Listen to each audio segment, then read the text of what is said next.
Hi guys, today I'm going to do a video about a subject which is very close to my heart, football interpreting. I've had a couple of queries about it recently, so I'm going to talk specifically about the circumstances in which a football interpreter might be required. Quick update on the noisy neighbours up there.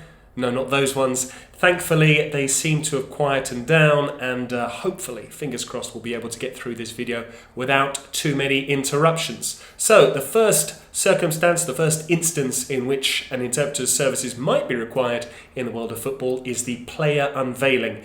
In Italy, this is still common practice, lots of pomp and circumstance, a big event where the local and occasionally international media are invited to unveil, to present a new player. It's where they first speak publicly, unless they've perhaps done a briefing with the club's in-house channels, and they will field questions from the press. So the interpreter could either work consecutively, as is pretty much standard practice, apart from the small collection of football clubs that might have simultaneous interpretation facilities, and the interpreter will sit alongside the player, typically the press officer, perhaps even the player's agent in some circumstances, and they will interpret for the player, field the questions from the media, and then clearly translate the player's answers back to the assembled media. This is quite common, quite a regular gig, naturally, because football is such an international game. There are players hailing from all four corners of the globe, and so often you can have these player unveilings. In Italy, as I said, there's still regular events, a press conference when a player is signed.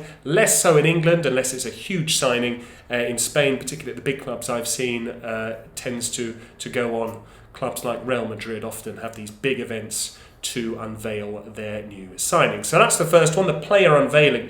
Now, if you're really lucky, you can get a longer term gig with a football manager. Often coaches come into a new league from abroad, they perhaps don't speak the local language, and the club might organise an interpreter to work alongside them. Typically, this is limited exclusively to the media duties, so pre-match press conference on the eve of a match, and then the post-match media duties, which typically are, of course, the press conference, so the post-match press conference, but also then other media duties, which could be television, radio, club channel, and all those sort of things. Club channel often using content now for social media.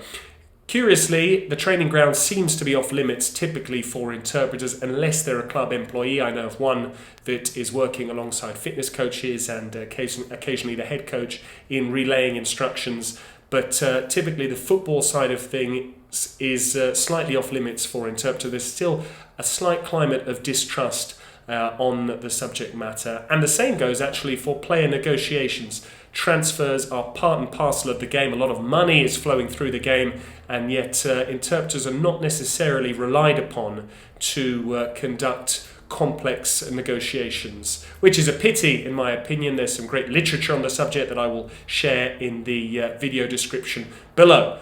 Moving on, we have probably what is the most glamorous setting for a football interpreter, and that is a European night, a Europa League or Champions League match. A two-day gig, of course, pre-match press conference on the eve of the match, post-match press conference on the game day itself, and these are often required unless you get those rare instances where two clubs that speak the same language come up against each other in UEFA competition. But naturally, anytime you've got Bayern Munich playing against Atalanta, for instance, you will have an interpreter working between German and Italian and German. So both ways in that occasion. So the Champions League, Europa League offer a lot of opportunities. Naturally, there are also international matches, be they World Cup qualifiers, European Championship qualifiers, friendlies, and of course then there are major tournaments as well, which also include certain other specific styles of events that you have to interpret on. I would say the most taxing is probably the flash or the super flash interview. The super flash interview is when the players are interviewed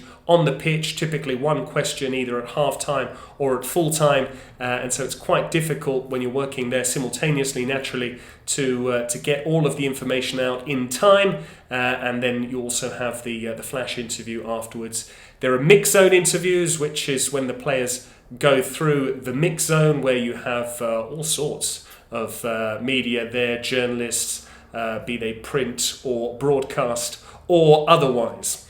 As I said, player negotiations unfortunately don't really fall under the auspices of the football interpreter. Perhaps that will change in the future. And then you have a whole host of other events which don't necessarily pertain to a specific match or a specific event or a specific team. There are coaching courses which are done between different federations. You have seminars and congresses at institutional level. In short, there is a huge range of activities that can involve football interpreters, and the industry is growing all the time. I love being involved in it, and if you have any more questions, I'll be sure to broach the subject in coming videos. I'll be talking more about how I prepare for football interpreting assignments and some of the pros and cons of working in this wonderful specific niche. But for now, that is the first one on this subject. Look forward to hearing your thoughts. Please subscribe, hit the notification bell, like my video. That really helps with the YouTube algorithm and gets me a bit more visibility. And I'm really enjoying this process of making videos. Hopefully you're enjoying watching my content as well.